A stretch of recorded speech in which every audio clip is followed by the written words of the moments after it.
BJP అభ్యర్థులు భూబకాసురుడు BJP అభ్యర్థి వరంగల్ సంబంధించినటువంటి వార్త పార్లమెంట్ ఎన్నికల ప్రచారంలో భాగంగా మడికొండలో బుధవారం కాంగ్రెస్ అధ్యక్షుల్లో జనజాతర సభకు ముఖ్య అతిథిగా సీఎం రేవంత్ రెడ్డి హాజరయ్యారు.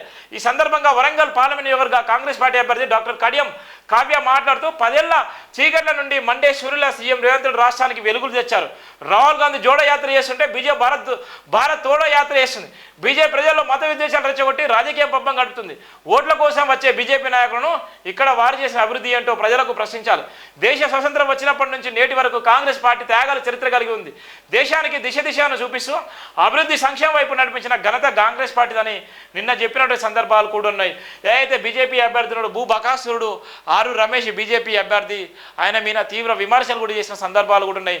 ఇవాళ కోట్ల రూపాయలు కూడగొట్టుకొని ఇవాళ ఎక్కడ పడితే అక్కడ ఇవాళ భూములు కబ్జాలు చేసుకొని తక్కువ డబ్బులు ఇచ్చేసి చాలా మందిని భయభ్రాంతులకు గురి చేసి అక్రమ కేసులు పెట్టిన చరిత్ర కూడా ఆరు రమేష్కే ఉందని కూడా నిన్న తీవ్రంగా విమర్శించిన దాఖలాలు ఉంటాయి. బీజేపీ సంబంధించిన క్యాండిడేట్ ఇవాళ కోట్ల రూపాయలు సంపాదించుకున్నాడు. ఏమీ లేనటువంటి ఆరు రమేష్ ఇవాళ కోట్ల రూపాయలు ఎక్కడి నుంచి వచ్చాయి?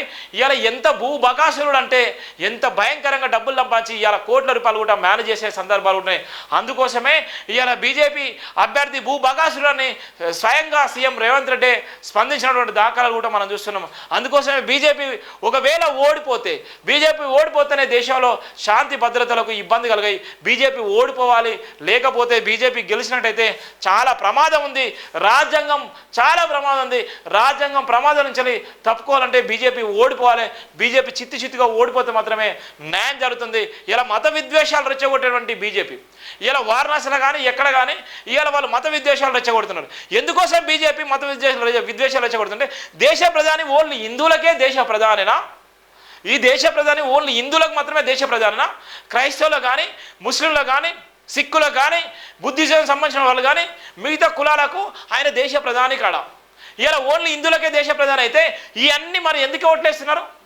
ఈ ఓట్లేసే వాళ్ళు నిజంగా ఎందుకు ఓట్లేస్తున్నారు? ఎందుకు వాళ్ళ దగ్గరికి పోయి ఓటు అడుగుతున్నారు?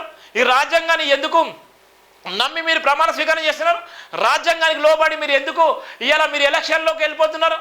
అంటే ఎంత మాయా మాటలు వేస్తున్నారు. అందుకోసమే దేశ ప్రధాని అందరూ వాడు ఓన్లీ బీజేపీ వల్ల కాదు.